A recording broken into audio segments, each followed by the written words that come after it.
Hey mga brods, malapit na ang ating PBA Rookie Draft 2023. Malapit na mga brods. Tapos ito nga pong si Justin Baltazar ay isa nga po ito sa mga future top picks dito po sa ating first round sa Rookie Draft mga kabrods. At yun nga, isa nga sa mga makakakuha nito, it's either Blackwater Bossing or Terra Firma Jeep mga kabrods. Yes, pero may mga brods may mga plano ito pong SMC teams. Alang-alang lang makuha ito pong si Justin Baltazar dahil ito nga pong San Miguel Beermen ay gusto na namang kumuha ng mga top picks at makikipag-trade sila dito po sa mga farm teams na independent teams na katulad ng Blackwater Bossing at Terra Firma Jeep. So syempre hindi na bago yan mga brods, dating mga top picks dito sa rookie dati mga kabrods katulad ni na Stan Hardinger, ni na Malonzo, ni na CJ Perez. Saan na sila ngayon mga brods, di ba? Nasa SMB at Barangay Ginebra San Miguel na sila, isa sa mga sister teams or SMC teams mga kabrods. So hindi na bago yan mga brods kaya itong paparating na rookie draft gusto na namang gumawa ng trade. Ito pong SMB makuha lang ito pong si Justin Baltazar. So makikipag-negotiate ang SMB mga brods dito. It's either ito pong Terra Firma Jeep or Blackwater Bossing ba para nga makuha ito pong si Justin. Dahil itong si Justin Baltazar kasalukuyang naglalaro ngayon sa Pampanga Giant Lanterns sa MPBL. Sayang nga rin kasi yung kontrata niya dati sa Hiroshima Dragonflies sa Japan B-League hindi nga lang natuloy dahil sa mga requirements na ito hindi nagawa ni Justin Baltazar mga brods. So sa height niyang 6'5" or 6'6", itong si Balti ay kumakamada sa 3 points mga kabrods, or 6'7" ang kanyang listed height sa mga Google mga kabrods Pero ito pong si Justin Baltazar flexible kasi ito pong forward na ito. Nabanggit ko na nga yung tira niya sa labas, ayan ang isa sa mga threat ni Balti. So meron din itong drive at maganda ang footwork neto, at kung mapapansin nyo hindi naman yan o-offera ng Hiroshima Dragonflies kung hindi naman ganyan kagaling ito pong si Justin Baltazar. Kaya nga maraming teams dito sa PBA yung nakaabang na sa kanya. Kung matatandaan nyo, dapat magpapadraft na diba dati ito pong si Baltazar dito sa PBA, at siya ang isa sa mga future top pick sana. Pero syempre iniwan niya ang PBA para dito sa Japan B-League, pero hindi naman nakompleto ang kanyang requirements doon. Ito babalik na naman si Justin Baltazar. So from Japan B-League to MPBL, parang nag-downgrade ng liga itong si Balti, pero dito naman siya babawi sa PBA. Mga brods, alam natin na malaking tulong ito sa San Miguel Beermen, lalo na bata-batang player pa ito pong si Balti. Bali-balita nga, ito pong si Motau Tua ang isa sa mga iti-trade nila dito sa Blackwater Bossing or Terra Firma Jeep para lang makuha ito pong si Justin Baltazar para magiging fair ang trade neto mga kaprods. Pero hindi natin alam kung magiging fair ang SMC teams ulit sa mga tradings ngayon.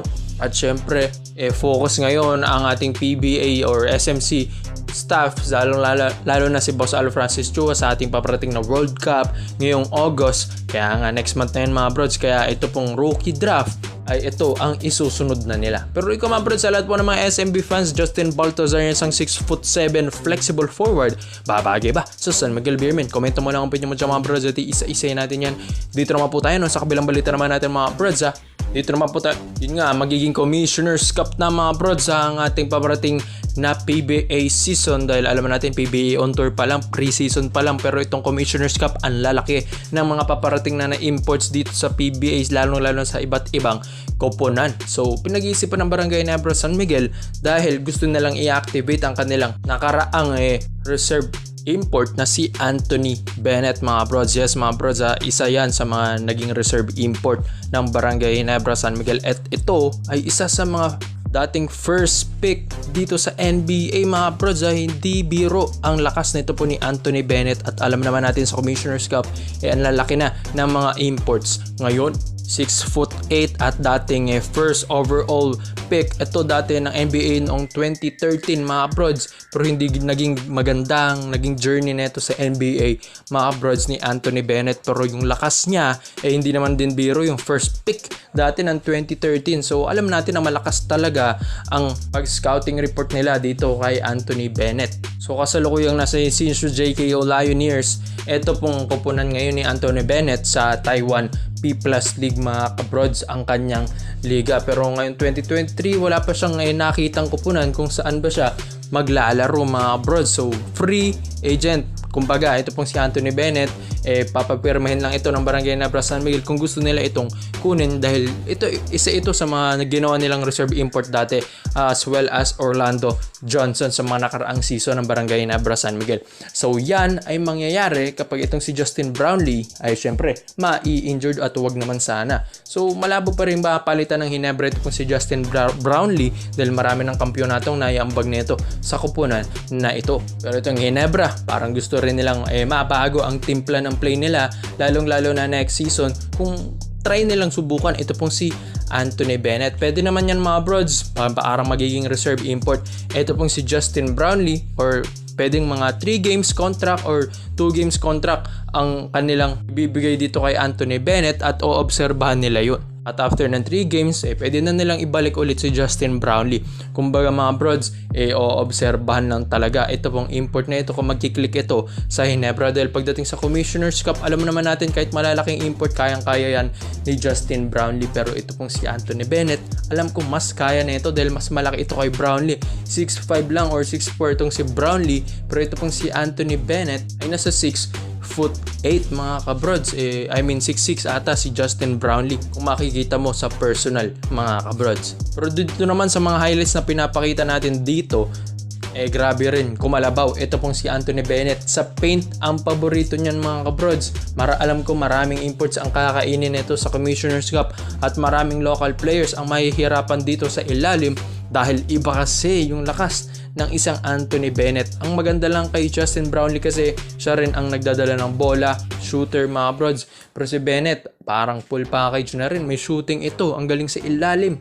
Ganda sa depensa mga kabrods. Syempre, titignan din ng Hinebra at i-scout nila ito si Anthony Bennett sa mga pick-up games na ito kung kondisyon ba ang katawan ng manlalaro na ito. Itong dating 2013 first overall pick ng NBA.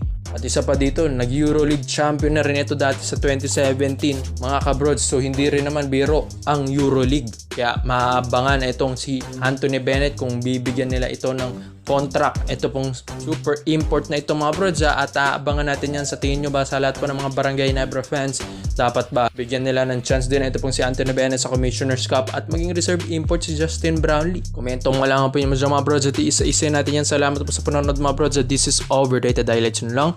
I'm out. Yeah, she's got some nice long hair and you know that she's a bad chick. All the boys stare, can't help it, it's a habit. Clothes that she wears, short skirt and a jacket. I just wanna get her all alone on a mattress. I just wanna have it, I just gotta have it. Rumors all around.